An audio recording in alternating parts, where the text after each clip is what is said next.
The Chalcedon Foundation presents The Mythology of Science, written by R.J. Rushdoony, narrated by Nathan F. Conkey. Foreword to the 2001 printing by Mark R. Rushdoony. One might think it odd to republish a book on science that is 1/3 of a century old without an extensive rewrite using current bibliographical sources.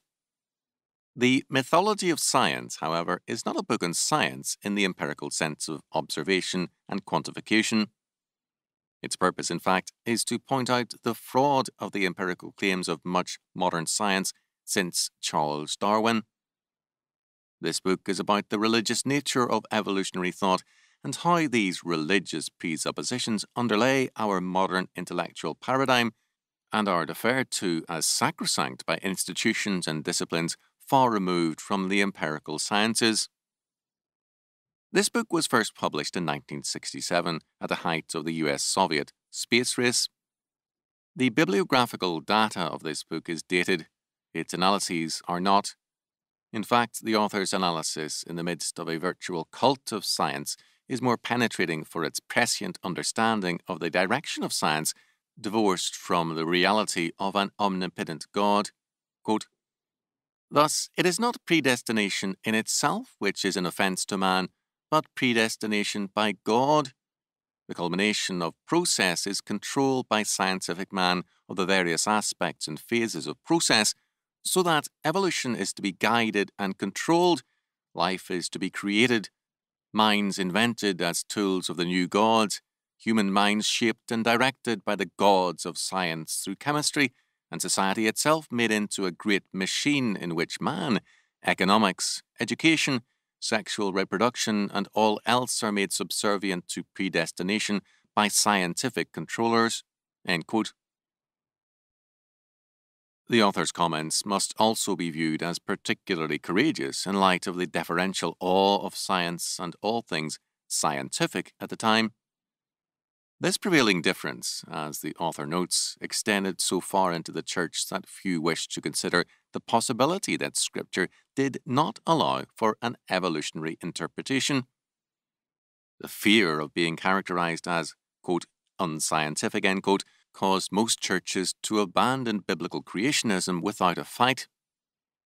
The humiliation of William Jennings Bryan by Clarence Darrow over a generation earlier had led to a near total retreat of the church from any confrontation with evolutionary thought.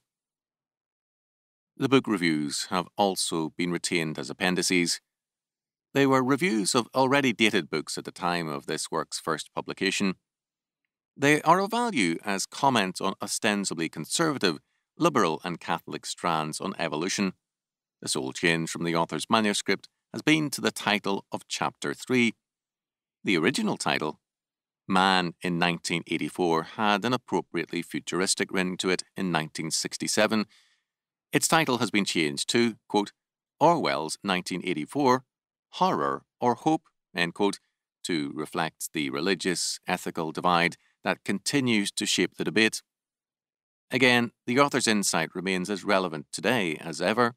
Quote, "The world of 1984, however, is the world of Satan, of the fall of man, the old world of the Tower of Babel, perpetually doomed to confusion, destruction, and scattering.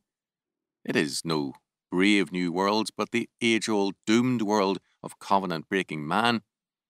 The world of 1984 shall be God's world, and man in 1984 shall be only what the predestinating power and control of God intend him to be." End quote.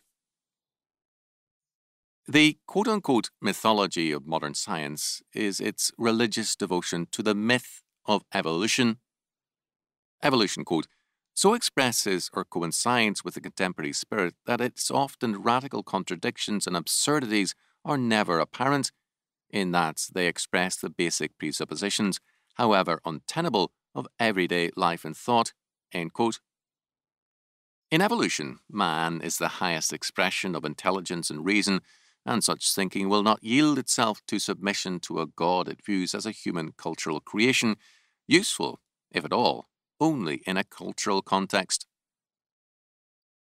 Even by the rationalism that receives its justification in evolution, origins of matter and life cannot be subject to the empirical method.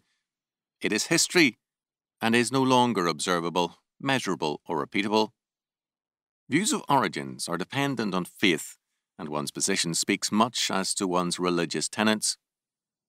Each faith will seek to exclude the other, for the faiths are mutually exclusive. Thus, evolution allows, if perhaps reluctantly, for ideas of animal rights and various pantheistic returns to the worship of nature, because such thinking is naturalistic and not at variance with the underlying faith in natural causation. Evolutionary faith, however, cannot tolerate any view of the natural world or science that places it under another faith, such as the Christian belief in a sovereign causative God. Quote, Darwin therefore met, end quote, says the author, quote, not a scientific need, but a religious hunger, end quote. Darwin gave an ostensibly scientific justification for man's rebellion against God. He put men at the top of the evolutionary ladder, allowing them to believe they had realized Satan's lure to Adam and Eve and become, quote, as gods, knowing, determining good and evil, end quote, Genesis 3:5. It is worth noting that the mechanism for evolution proposed by Darwin, natural selection, has long been dismissed as incapable of producing the changes evolution necessitates. Likewise, as the author points out, Freud's reliance on Lamarck's discredited theory of acquired characteristics is an embarrassment to modern psychoanalysis. The failure of the hard science of Darwin and Freud did not change much. Their evolutionary theories remained after their proposed mechanisms were discredited. Regularly, a new, scientific explanation merely replaces the old. The theory remains because the faith that trusted in it made it, quote, an axiomatic truth to the age, end quote, and a, quote, criterion for judging and assessing reality, end quote. We can attack the science of evolution all we want, but the battle for our faith, true science, and our culture is a religious one over the nature of truth. Evolution is a religious faith that has become entrenched as a presupposition of modern thought. For Christians to argue about the, quote, unproven, end quote, nature of the evolutionary hypothesis or the circular reasoning of its thought is of some value, but the essential issue is that two opposing religious faiths are in conflict. Evolution is popular because it is a useful paradigm to sinful men. It dispenses with God as a prerequisite of all things. But Christianity as a religious faith depends not on proofs that are constructs of man's fallen mind, but on the reality of an almighty God who reveals himself to us by grace. Christianity too depends on circular reasoning. We begin and end with faith in God and his revelation. The basis of science and all other thought will ultimately be found in a higher ethical and philosophical context. Whether or not this is seen as religious does not change the nature of that context.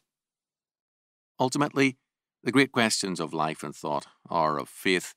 They involve saying, quote, this is my starting point, this is what I believe to be true, end quote.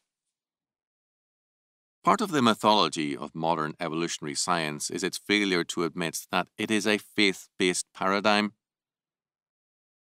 The purpose of this book in 1967 was to define the nature of the opposing religious systems of thought, Christian creationism and Darwinism in its various forms. It was a call to urge Christians to stand firm for biblical six-day creationism as a fundamental aspect of their faith in the Creator. This need still exists, and hence the republication of this book. Mark R. Rushdoony, May the 21st, 2001.